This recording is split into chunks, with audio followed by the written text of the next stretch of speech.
Hello guys, welcome back to my channel. ಇವತ್ತು ನಾವು ಆಚೆ ಹೋಗ್ತಾ ಇದ್ದೀವಿ. ಫಿಲಮ್ಗೆ ಹೋಗೋಣ ಅಂದ್ಕೊಂಡು ಇವತ್ತು ನಾವು ಡೈರೆಕ್ಟ್ ಬಸ್ಸಲ್ಲೇ ಹೋಗ್ತಾ ಇದ್ದೀವಿ. ಯಾಕಂದರೆ ಒಂದು ಸ್ಟಾಪ್ ಇರೋದು ಬಸ್ಸು. ಸೊ ನಮ್ಮ ಮನೆ ಹತ್ರದಿಂದ ಥಿಯೇಟರ್ಗೆ ಒಂದು ಸ್ಟಾಪ್ ಇದೆ. ನಮಗೆ ಟಿಕೆಟ್ ಸಿಕ್ತು ಫ್ರೀಯಾಗಿ, ಅದಕ್ಕೋಸ್ಕರ ನಾವು ಹೊರಟಿದ್ದು ಬಸ್ಸಲ್ಲೇ ಹೋಗ್ತಾ ಇದ್ದೀವಿ. ಗೈಸ್, ಬಾನದಾರಿಯಲ್ಲಿ ಮೂವಿಗೆ ಬಂದಿದ್ದೀವಿ. ಥಿಯೇಟ್ರಲ್ಲಿ ಯಾರೂ ಇಲ್ಲ, ಇನ್ನು ನಾವಿಬ್ಬರೇ ಬಂದಿದ್ದೀವಿ.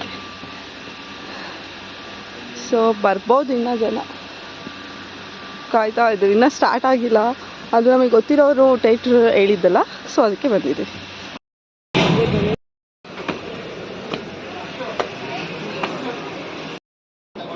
ಇಲ್ಲೇ ಊಟ ಮುಗಿಸ್ಕೊಂಡು ನಾವು ಡಿಮಾರ್ಟಲ್ಲಿ ಸ್ವಲ್ಪ ಶಾಪಿಂಗ್ ಇತ್ತು, ಅಲ್ಲಿಗೆ ಹೋಗ್ತಾ ಇದ್ದೀವಿ.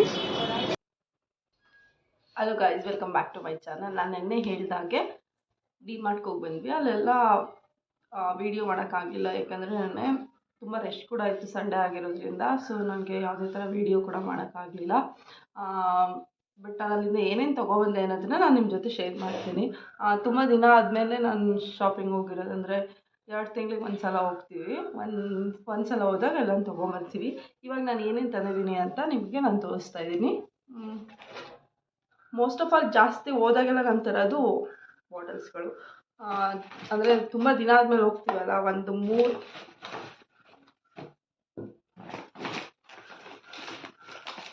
3 ಬಾಟಲ್ನ ತೊಗೊಂಬಂದಿದ್ದೀನಿ. ಅಂದರೆ ಊರಿಗೆ ಹೋದಾಗಲೂ ಅವ್ರಿಗೆ ಕೊಡಬೇಕು. ಊರಲ್ಲಿ ತುಂಬ ಬಾಟಲ್ಸ್ನ ಯೂಸ್ ಮಾಡ್ತಾರೆ. ಇದು 20 ರುಪೀಸ್ ಬಾಟಲ್ಸು. ಸೊ ಅದನ್ನು ವಾಶ್ ಮಾಡಿ ಮತ್ತೆ ಅದನ್ನು ಯೂಸ್ ಮಾಡೋ ಅಷ್ಟರಲ್ಲಿ ಅದು ತುಂಬ ಹಾಳಾಗಿರುತ್ತೆ. ಅದಕ್ಕೋಸ್ಕರ ಅವರು ಯೂಸ್ ಮಾಡಿದ್ಮೇಲೆ ಒಂದು 6 ಮಂತ್ ಯೂಸ್ ಮಾಡ್ತಾರೆ ಒಂದು ಬಾಟಲ್ನ. ಅದನ್ನು ಬಿಸಾಕ್ಬಿಟ್ಟು ನೆಕ್ಸ್ಟು ಇನ್ನು ಬೇರೆ ಬಾಟಲ್ನ ನಾನು ಅಲ್ಲಿಗೆ ರೀಪ್ಲೇಸ್ ಮಾಡ್ತೀನಿ. ಅದಕ್ಕೋಸ್ಕರ 3 ಬಾಟಲ್ನ ತೊಗೊಂಡಿದ್ದೀನಿ. ಆ್ಯಕ್ಚುಲಿ ಇಲ್ಲಿ ಬ್ಯಾಗಲ್ಲಿದೆ ಎಲ್ಲ. ಆಮೇಲೆ ಇದು ಹೆಸರು ಬೇಳೆ, ಅವಾಗಲೇ ಕ್ಯಾಮ್ರಾ ಎತ್ತಿದಂಗೆ ಆಫ್ ಆಯಿತು, ಯಾಕಂತ ಗೊತ್ತಾಗಲಿಲ್ಲ. ಓಕೆ. ಆಮೇಲೆ ಉಪ್ಪು ಖಾಲಿ ಆಗಿತ್ತು, 2 ಉಪ್ಪು ಒಡೆ ಖಾಲಿ ಆಗಿತ್ತು, ಮತ್ತು ಉಪ್ಪು ಆಶೀರ್ವಾದ ಅವರು ಸಕ್ಕರೆ ನೋಡಿ ಸಕ್ಕರೆ ಯೂಸ್ ಮಾಡಲ್ಲ, ಅದಕ್ಕೋಸ್ಕರ ತೊಗೊಂಡಿದ್ದೀನಿ. ಯೂಸೇ ಆಗಲ್ಲ ಸಕ್ಕರೆ, ಒಂದು ವರ್ಷಕ್ಕೆ ಒಂದು ಸಲ ತೊಗೊಂಡಿದ್ದೀನಿ. ಸೊ ಇಷ್ಟು ತೊಗೊಂಡಿದ್ದೀನಿ. ಜಾಸ್ತಿ ಡಿಮಾರ್ಟ್ಗೆ ಹೋಗೋದು, ಯಾಕಂದರೆ ನಮಗೆ ಬೇಕಾಗಿರೋ ಸಿಗುತ್ತೆ. ಮತ್ತು ಕೇಳೋವಾಗಿಲ್ಲ ನಂಗೆ ಅದು ಕೊಡಿ ಅಂತ, ಏನು ಬೇಕು ಅದನ್ನು ಹಾಕೊಂಡ್ಬರ್ಬೋದು. ಹಾಗಂತ ಏನೇನೋ ಹಾಕೋಬರೋಕ್ಕಾಗಲ್ಲ. ತುಂಬ ಚೆನ್ನಾಗಿತ್ತು. ಓಕೆ, ಇದನ್ನೆಲ್ಲ ರೀಫಿಲ್ ಮಾಡಬೇಕು, ಬಾಕ್ಸ್ಗಳಿಗೆ ಹಾಕಬೇಕು. ನನ್ನ ಹತ್ರ ಯಾವ ಥರ ಬಾಕ್ಸ್ ಇದೆ ಅಂತ ನಾನು ನಿಮಗೆ ತೋರಿಸ್ತೀನಿ. ನಾನು ಈ ಥರ ಬಾಕ್ಸ್ಗಳಿಗೆ ಬೇಳೆಗಳೆಲ್ಲ ಹಾಕೊಂಡಿರ್ತೀನಿ. ತುಂಬ ಚೆನ್ನಾಗಿರುತ್ತೆ, ಮತ್ತು ಟೈಟ್ ಕೂಡ ಇರುತ್ತೆ. ನಾನು ಇದು ಮನೆಗೆ ನಾನು ಹೆಚ್ಚಾಗಿ ಬಂದಾಗ ನಾನು ಟ್ರೆಂಡ್ ಮಾಡಿದ್ದು ಎಲ್ಲ ಬಾಕ್ಸಸ್ ಒಳಗೆ ಮಾಡಿದ್ದು. ನಾನು ಕಿಚನ್ ಟೂರ್ ಮಾಡ್ತೀನಿ ಒಂದಿನ. ಸಿಂಪಲಾಗಿ ಎಷ್ಟು ಚಿಕ್ಕದಾಗಿರೋ ಕಿಚನ್ಗೆ ಎಷ್ಟು ನೀಟಾಗಿ ನಾವು ಡೆಕೋರೇಷನ್ ಮಾಡ್ಕೋಬೋದು ಅಂತ. ಇದು 10 ಪೀಸಸ್ ಏನೋ ಬಂದಿತ್ತು, ತುಂಬ ಚೆನ್ನಾಗಿದೆ. ನೆಕ್ಸ್ಟು ಇವಾಗ ಕಂಟಿನ್ಯೂ ಆಗ್ತಾ ಇರುತ್ತೆ. ಇವತ್ತೆಲ್ಲ ಏನೇನು ಆಗುತ್ತೆ ನಾನು ಇವತ್ತಿನ ತೋರಿಸ್ತೀನಿ. ಯಾಕಂದರೆ ನಾನು ಸಂಜೆ ಸ್ಟಾರ್ಟ್ ಮಾಡಿರೋದು ಬ್ಲಾಗ್ನ. ಜಸ್ಟ್ ಡಿಮಾರ್ಟ್ ಹೋಗಿ ಬಂದು ಊಟ ಮಾಡಿ ಇವಾಗ ಶುರು ಮಾಡಿದೆ. ಮತ್ತು ಏನು ತಂದಿದ್ದೀನಿ ಅಂತ ತೋರಿಸೋಕ್ಕೆ ಅದೇನಾಗುತ್ತೆ ಅನ್ನೋದನ್ನ ನಿಮ್ಮ ಜೊತೆ ಶೇರ್ ಮಾಡ್ತೀನಿ. ಬ್ಲಾಗ್ನ ಇಷ್ಟ ಆದರೆ ನೀವು ಶೇರ್ ಮತ್ತು ಸಬ್ಸ್ಕ್ರೈಬ್ ಮತ್ತು ಲೈಕ್ನ ಮಾಡಿಲ್ಲ. ಆಕ್ಚುಲಿ ಅವಾಗ ಕ್ಯಾಮ್ರಾ ಕೆಳಗಡೆ ಆಫ್ ಆಗಿರೋದ್ರಿಂದ ಕೆಲವೊಂದು ರೆಕಾರ್ಡ್ ಆಗಿಲ್ಲ, ತುಂಬ ರೆಕಾರ್ಡ್ ಆಗಿದ್ದಿಲ್ಲ. ಮತ್ತು ನೆಕ್ಸ್ಟ್ ನಾನು ಉಪ್ಪಿನ ಹಾಳಾಗಿತ್ತು, ಮತ್ತು ನಾನು ರೀಫಿಲ್ ಮಾಡಬೇಕಾದ್ರೆ ಸ್ವಲ್ಪ ಹೇಳಿದ್ದೀನಿ, ಆಮೇಲೆ ಸಿಗುತ್ತೆ ನಿಮಗೆ. ಈಗ ಸ್ವಲ್ಪ ಕೇಳಿದ್ರೆ ನಾನು ಸ್ವಲ್ಪ ಸ್ನಾಕ್ಸ್ನ ತೋರಿಸಲಿಲ್ಲ. ಬಿಸ್ಕೆಟು ಮತ್ತು ಇದು ಚಿಕ್ಕ ಮಕ್ಕಳಿಗೆ ಇಷ್ಟ ಆಗ್ತಾರೆ ಈ ಥರ ಸ್ಕ್ರಂಚಿಯಾಗಿರುತ್ತೆ ಇದು. ಮತ್ತು ಕೇಕ್ ಮೇಲೆ ನನಗೆ ತುಂಬ ಇಷ್ಟ. ಅದರಲ್ಲಿ ಡಿಮಾರ್ಟ್ ನನಗೆ ಕೇಕ್ ತುಂಬ ಇಷ್ಟ. ಫಸ್ಟ್ ಹೋಗ್ತಿದ್ರೆ ನಾನು ಹಾಕೊಳ್ಳೋದು ಇದು ಮೊದಲೇ ಹಾಕೊಳ್ಳೋದು. ಮತ್ತು ಇದೊಂದು ಹಲ್ಲ ತೊಗೊಂಡಿದ್ದೀನಿ, ನಾನು ಸಾಕಾಗಿ ಇಷ್ಟೊಂದು ಪೀಸಸ್ ಬರುತ್ತೆ. ಇದು 5 ಡಿಫರೆಂಟ್ 30 ರುಪೀಸ್ 40 ರುಪೀಸ್ ಅನ್ಸುತ್ತೆ. ಮತ್ತು ಸೋಪ್ ತೊಗೊಂಡ್ವಿ. ಈ ಸೋಪ್ ಎಷ್ಟು ಚೆನ್ನಾಗಿರುತ್ತೆ ಅಂದರೆ ಇದು ಗ್ಲಾಸ್ ಟೈಪ್ ಇರುತ್ತೆ, ಒಂಥರ ತುಂಬ ಚೆನ್ನಾಗಿರುತ್ತೆ. ಸ್ಮೆಲ್ ಕೂಡ ತುಂಬ ಚೆನ್ನಾಗಿರುತ್ತೆ. ಇದು 100 ಪೀಸ್ ಅನ್ಸುತ್ತೆ 3ಕ್ಕೆ. ಪ್ಯಾಕೆಟ್ ಕೂಡ ತುಂಬ ಚೆನ್ನಾಗಿದೆ, ಚಿಕ್ಕ ಕೂಡ ಇದೆ. ನಮಗೆ 6 ಮಂತ್ ಬರ್ಬೋದು, 6 to 7 ಮಂತ್ಸ್ ಬರ್ಬೋದು ಅನ್ಸುತ್ತೆ. ಪ್ಯಾಕೆಟ್ ಇರೋದಿಲ್ಲ, 6 to 7 ಮಂತ್ಸ್ ಬರ್ಬೋದು. ಮತ್ತು ಇನ್ನೇನು ಆ ಮನೆಗೆ ಬೇಕಾಗಿರೋ ಥಿಂಗ್ಸ್ಗಳನ್ನ ತೊಗೊಂಡಿದ್ದೀನಿ. ಅದನ್ನು ನಾನು ನಿಮಗೆ ಬಾಕ್ಸ್ಗೆ ಫಿಲ್ ಮಾಡೋದ್ರಲ್ಲಿ ರೆಕಾರ್ಡ್ ಆಗಿದೆ. ಅಷ್ಟೇ, ಇನ್ನೇನು ತೊಗೊಳಕ್ಕೆ ಹೋಗಿಲ್ಲ. ನಾವು ಮನೆಗೆ ಏನೇನು ಮೇನ್ ಬೇಕು ಅದನ್ನು ಮಾತ್ರ ತೊಗೊಂಡಿದ್ದೀವಿ. ಸಾರಿ, ಈಗ ಚೆನ್ನಾಗಿ ಅದು ಸ್ವಲ್ಪ ಹಾಳಾಗ್ಬಿಟ್ಟು ತುಂಬ ಚೆನ್ನಾಗಿ ಬಂದಿತ್ತು, ಬಟ್ ಸ್ಕಿಪ್ ಆಗಿಬಿಟ್ಟಿದೆ. ಓಕೆ, ನೋಡ್ಬೋದು ನಾನು ಇಷ್ಟು ತೊಗೊಬಂದಿದ್ದೀನಿ.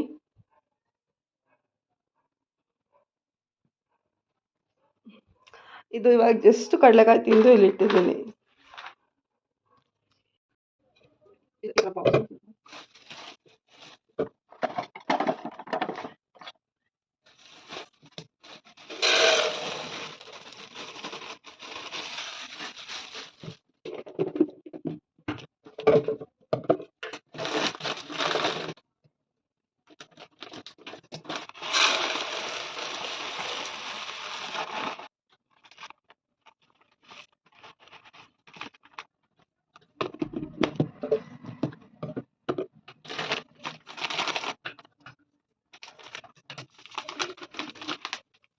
ಈ ಥರ ಒಂದ್ಸಲ ಕನ್ಸಿಲ್ ಮಾಡ್ಕೊಂಡ್ರೆ ತುಂಬ ಚೆನ್ನಾಗಿರುತ್ತೆ. ಬಾಕ್ಸ್ ಕೂಡ ಏನು ಮಾಡೋಲ್ಲ, ಯಾವುದೇ ಥರ ಹುಳ ಕೂಡ ಒಳಗಡೆ ಹೋಗಲ್ಲ. ಇದು ನನಗೆ ಏನಿಲ್ಲ 3 to 4 ಮಂತ್ಸ್ ಬರುತ್ತೆ. 3 to 4 ಮಂತ್ಸ್ ಬರುತ್ತೆ. ಇದು ನೋಡೋದು ತುಂಬ ಚೆನ್ನಾಗಿ ಕಾಣಿಸುತ್ತೆ. ಬೇಗ ಕೂಡ ತಗೋಬೋದು. ನಿಮಗೆ ಇದೆ ಅಂತ ಅನಲೈಸ್ ಮಾಡೋದು ಕೂಡ ಬೇಗ ಗೊತ್ತಾಗುತ್ತೆ. ಅದಕ್ಕೋಸ್ಕರ ವೈಟ್ ಕಂಟೈನರ್ ತಗೊಂಡಿರೋದು. ತುಂಬ ಕ್ವಾಲಿಟಿ ಕೂಡ ಇದೆ. ಆಕ್ಚುಲಿ ಎಲ್ಲ ಬೇಳೆನೂ ಖಾಲಿ ಆಗಿತ್ತು, ಅದಕ್ಕೋಸ್ಕರ ಎಲ್ಲಾನು ತಗೊಂಡಿರೋದು. ಯಾವುದೂ ಇರಲಿಲ್ಲ, ನಾನೇ ಆಗಿರಲಿಲ್ಲ, ನಾನು ಊರಲ್ಲಿದ್ದೆ. ಇವಾಗ ಡೈಲಿ ರೂಟೀನ್ ಮತ್ತೆ ಸ್ಟಾರ್ಟ್ ಆಗ್ತಾ ಇರೋದ್ರಿಂದ ಎಲ್ಲ ಥರದ್ದು ಬೇಕಾಗುತ್ತೆ. ಇದು ಸಾಂಬಾರಿಗೆ ಮತ್ತೆ ಬಿಸಿಬೇಳೆ ಭಾತಕ್ಕೆ ಬೇಕಾಗುತ್ತೆ ಅಂತ ಇಷ್ಟು ತಗೊಂಡಿದ್ದೀನಿ. ನನಗೆ ಊರಿಂದನೂ ಈ ಬೆಳೆನ ಇದು ಮಾಡ್ಕೊಂಡಿರ್ತಾರೆ, ಅವರೇ ಬೆಳೆನ ಒಣಗಿಸಿ ಮತ್ತೆ ಅದನ್ನ ಉಳಿದು ಕೊಟ್ಟಿರ್ತಾರೆ. ಸೊ ಇದೆರಡು ಮ್ಯಾನೇಜ್ ಆಗುತ್ತೆ. ಇದೆರಡು ಮ್ಯಾನೇಜ್ ಆಗೋದ್ರಿಂದ ನನಗೆ ಜಾಸ್ತಿ ಬೇಳೆ ಬೇಕಂತಲ್ಲ. ಆಮೇಲೆ ನಮಗೆ ಉದ್ದಿನ ಬೇಳೆನೂ ಕೂಡ ಊರಿಂದಲೇ ಕೊಟ್ಟು ಕಳಿಸ್ತಾರೆ ಈ ಥರ ಮಾಡಿ. ಇದು ಒಂದೊಂದು ಆಗಿರುತ್ತೆ, ಒಂದು ಅಗಲಕ್ಕೆ ಪ್ಯಾಕ್ ಇರುತ್ತೆ. ದೋಸೆಗೆ ಏನಕ್ಕಾದ್ರೂ ಇಲ್ಲಿ ಆಗುತ್ತೆ. ನಾನು ಇದನ್ನು ಕೂಡ ಅಂಗಡಿಯಿಂದ ತಗೊಂಬರಲ್ಲ. ಅಷ್ಟು ಇಲ್ಲ ಇದೊಂದು ಬೆಳೆ ಇದೆ, ಇದೊಂದು ಬೆಳೆ ಹಾಕಬೇಕು. ಇದನ್ನ ನಾನು ಚಿಕ್ಕ ಕಂಟೈನರ್ ಹಾಕೊತೀನಿ, ಯಾಕಂದರೆ ಇದು ಜಾಸ್ತಿ ಯೂಸ್ ಮಾಡಲ್ಲ. ಪೊಂಗಲ್ ಮಾಡಿದ್ರೆ ಇಲ್ಲಾಂದರೆ ಏನಾದರೂ ಕೋಸಂಬರಿ ಮಾಡೋದು ಅಷ್ಟೇ ಯೂಸ್ ಮಾಡೋದು. ಅದಕ್ಕೋಸ್ಕರ ಇದು ಮಾಡ್ತೀನಿ. Okay, next. ಓಕೆ, ಅಂದರೆ ಇವಾಗ ಇಲ್ಲಿ ಮುಗಿಸ್ತಿದ್ದೀನಿ. ನಾನು ನೆಕ್ಸ್ಟ್ ಸಿಗ್ತೀನಿ ನಿಮಗೆ. ಇದನ್ನು ಇವಾಗ ಕಂಪ್ಲೀಟ್ ಮಾಡ್ಕೊತೀನಿ. ನೆಕ್ಸ್ಟ್ ನಿಮಗೆ ಸಿಗ್ತೀನಿ. ನೋಡಿ ಈ ಥರ ಇಟ್ಟಿದ್ದೀನಿ. ನಿಮ್ಗೊಂದಿನ ವಿಡಿಯೋ ಕೂಡ ಮಾಡಿ ತೋರಿಸ್ತೀನಿ ಯಾವ ಥರ ಇರುತ್ತೆ ಅಂತ. ಫುಲ್ ಅಡುಗೆ ಮನೆ ನಾನು ತುಂಬ ದೊಡ್ಡದು ಅಂತಲೇ ಹೇಳಲ್ಲ, 2-3 ಜನ ಮನೇಲಿ ಒಂದು ಫ್ಯಾಮಿಲಿ ಇರೋದಕ್ಕೆ ಸಾಕು, ಅಷ್ಟು ಚೆನ್ನಾಗಿರುತ್ತೆ. ಇಷ್ಟು ಸಾಕು. ಇದೆಲ್ಲ ಟೆಸ್ಟ್ ಎಲ್ಲ ಇದಕ್ಕೆ ಹಾಕ್ಬಿಟ್ಟು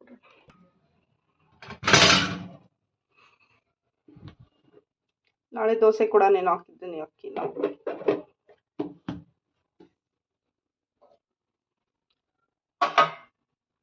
ಓಕೆ, ಇವಾಗ ಸಾಂಬಾರು ಮಾಡಬೇಕು. ಅದಕ್ಕೋಸ್ಕರ ಮೂಲಂಗಿ ಮತ್ತು ಇದು ಮಳ್ಳವಳ್ಳಿ ಕಾಳು ತಂದಿದ್ದೀನಿ.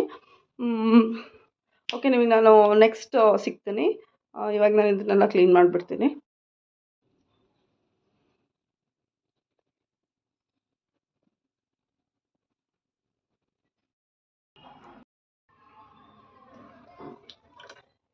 ನಾನು ಆವಾಗಲೇ ಹೇಳ್ದಂಗೆ ಇವತ್ತು ಮೂಲಂಗಿ ಸಾಂಬಾರು ಮತ್ತು ಅದು ಮಳ್ಳೆ ಬೇಳೆ ಇತ್ತು, ಮಳ್ಳೆ ಕಟ್ಟಿದ್ದು ಮೊಳಕೆ ಕಾಳು ಬೇಳೆ. ಸಾಕು ಇಬ್ಬರಿಗೆ, ಜಾಸ್ತಿ ಏನು ಬೇಕಾಗಲ್ಲ. ಇದೆ ನಾವು ಇಬ್ಬರು ಜಾಸ್ತಿ ಸಾಂಬಾರು ಅಷ್ಟೊಂದು ತಿನ್ನಲ್ಲ, ಅದಕ್ಕೋಸ್ಕರ ಸಾಕು. ಇದೇ 2-3 ಡೇಸ್ ಬರುತ್ತೆ. ಸೊ ಹಂಗಂತ ನಾನೇನು 2-3 ಡೇಸ್ ಇಡಲ್ಲ.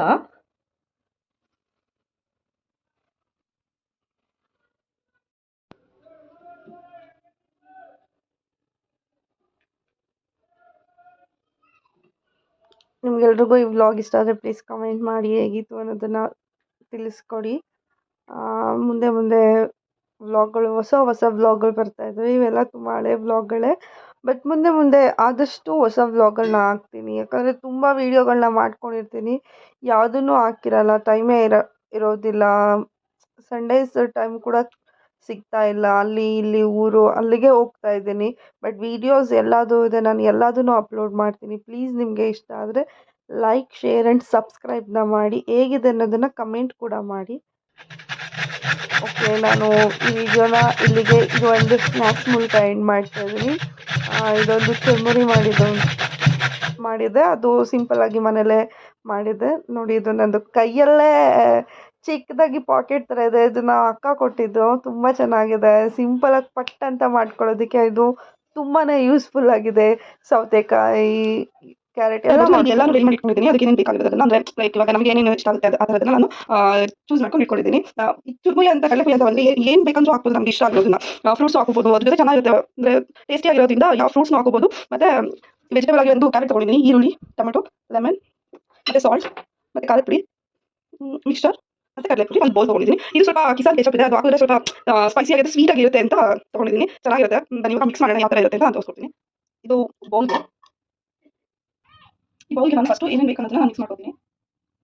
ಫಸ್ಟು ನಾವು ಇದನ್ನು ನೀಟಾಗಿ ಮಿಕ್ಸ್ ಮಾಡ್ಕೊಳ್ಳೋಣ, ಆವಾಗ ಚೆನ್ನಾಗಿರುತ್ತೆ. ಕಡಲೆಪುರಿ ಫಸ್ಟ್ ಹಾಕಿದ್ರೆ ಅಂದರೆ ಟೇಸ್ಟ್ ಚೆನ್ನಾಗಿರುತ್ತೆ, ಬಟ್ ಫುಲ್ ಮೆತ್ತಗಾಗೋ ಥರ ಆಗುತ್ತೆ.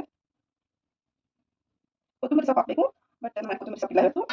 ನನಗಾಗಿರೋದ್ರಿಂದ ನನಗೆ ಆ್ಯಡ್ ಮಾಡ್ಕೊತಿಲ್ಲ. ನಿಮಗೆ ಬೇಕಾದರೆ ಆ್ಯಡ್ ಮಾಡ್ಕೊಳ್ಳಿ. ಸ್ವಲ್ಪ ಉಪ್ಪು ಹಾಕ್ತೀನಿ ಇದಕ್ಕೆ. ಉಪ್ಪು ನಿಮ್ಗೆ ಎಷ್ಟು ಬೇಕಷ್ಟು ಹಾಕೊಳ್ಳಿ. ಮತ್ತು ಖಾರದ ಪುಡಿ ಅಷ್ಟೇ, ತುಂಬ ಜಾಸ್ತಿ ಎಲ್ಲ ತುಂಬ ಖಾರ ಎಲ್ಲ ಹಾಕಕ್ಕೆ ಹೋಗ್ಬಿಡಿ, ಸ್ವಲ್ಪ ಹಾಕೊಳ್ಳಿ. ಮತ್ತು ಇದಕ್ಕೆ ಸ್ವಲ್ಪ ಲೆಮನ್, ತುಂಬ ಚೆನ್ನಾಗಿರುತ್ತೆ ಲೆಮನ್ ಹಾಕಿದ್ರೆ. ಇದನ್ನ ಸ್ವಲ್ಪ ಮಿಕ್ಸ್ ಮಾಡ್ಕೊಳ್ಳೋಣ. ಇದಕ್ಕೆ ಉದ್ದಿರೋ ಕಡಲೆ ಬೀಜ ಹಾಕಿ ಮತ್ತು ಹೀಗೆ ತಿಂದ್ರೂ ಚೆನ್ನಾಗಿರುತ್ತೆ. ಸ್ವಲ್ಪ ಚಟ್ನಿ ಈ ಥರ ಹಾಕೊಂಡ್ರೆ ಇದು ಚೆನ್ನಾಗಿರುತ್ತೆ. ವಿತೌಟ್ ಕಡಲೆಪುರಿ ಅಂದರೆ ಕಡಲೆಪುರಿ ನಮ್ಗೆ ಇಷ್ಟ ಇಲ್ಲ ಅನ್ನೋರು ನಿಪ್ಪಟ್ಟು ಮತ್ತು ಸ್ವಲ್ಪ ಕಾಂಗ್ರೆಸ್ ಕಡಲೆ ಬೀಜ ಈ ಥರ ಹಾಕೊಂಡ್ರೆ ತುಂಬ ಚೆನ್ನಾಗಿರುತ್ತೆ. ಇಷ್ಟಕ್ಕೆ ಇದಕ್ಕೆ ನಾನು ಸ್ವಲ್ಪ ಕಿಸಾನ್ ಕೆಚಪ್ ಹಾಕ್ತಾ ಇದ್ದೀನಿ. ಸ್ವೀಟ್ ಎಷ್ಟು ಬೇಕು ಅವ್ರಿಗೆ ಅಷ್ಟು ಹಾಕೋದು. ಇದು ಹುಳಿ ಇರಲ್ಲ, ಸ್ವಲ್ಪ ಸ್ವೀಟ್ ಇರುತ್ತೆ. ನಾನು ಬರೀ ಕೆಚಪ್ ತಂದಿರೋದು, ಕಿಸಾನ್ ಕೆಚಪ್ ಆಗಿರೋದ್ರಿಂದ ಸ್ವೀಟ್ ಇರುತ್ತೆ. ಆ್ಯಕ್ಚುಲಿ ಸ್ಮೆಲ್ ಕೂಡ ತುಂಬ ಚೆನ್ನಾಗಿದೆ. ಈ ಥರ ಸಂಜೆ ಟೈಮ್ ಮಕ್ಕಳು ಮಾಡ್ಕೊಟ್ಟು ತುಂಬ ಚೆನ್ನಾಗಿರುತ್ತೆ. ಒಂದ್ಸಲ ಟ್ರೈ ಮಾಡಿ, ಹೇಗಿತ್ತು ಅನ್ನೋದನ್ನ ಕಮೆಂಟ್ ಕೂಡ ಮಾಡಿ. ಇವಾಗ ನೆಕ್ಸ್ಟ್ ಒಂದು ಕಡಲೆಪುರಿನ ಆ್ಯಡ್ ಮಾಡ್ತಾ ಇದ್ದೀನಿ. ಎಷ್ಟು ಬೇಕಷ್ಟು ಆ್ಯಡ್ ಮಾಡ್ಕೊಳ್ಳಿ, ಸುಮ್ಮನೆ ವೇಸ್ಟ್ ಮಾಡೋದಾದ್ರೆ ಬೇಡ ಅಲ್ವಾ. ಅದಕ್ಕೆ ಎಷ್ಟು ಜನ ಇರ್ತೀರ ನೋಡ್ಕೊಂಡು ಆ್ಯಡ್ ಮಾಡ್ಕೊಳ್ಳಿ. ನಾನು ಒಬ್ಬಳು ಆಗಿರೋದ್ರಿಂದ ನನಗೆ ಇಷ್ಟು ಸಾಕು ಸದ್ಯಕ್ಕೆ. ಯಾಕೆಂದರೆ ಇದು ಚೆನ್ನಾಗಿರಲ್ಲ, ಮೆತ್ತಗೆ ಆಗ್ಬಿಡುತ್ತೆ, ತಿನ್ನೋಕ್ಕಾಗಲ್ಲ. ಇದರ ನೀಟಾಗಿ ಮಿಕ್ಸ್ ಕೊಟ್ಟು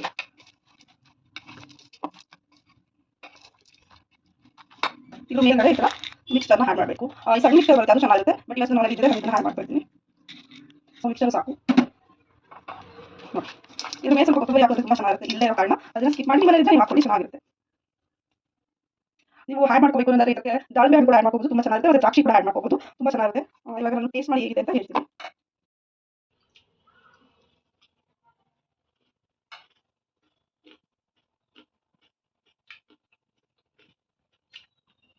ನಿಜವಾಗ್ಲೂ ಚೆನ್ನಾಗಿದೆ.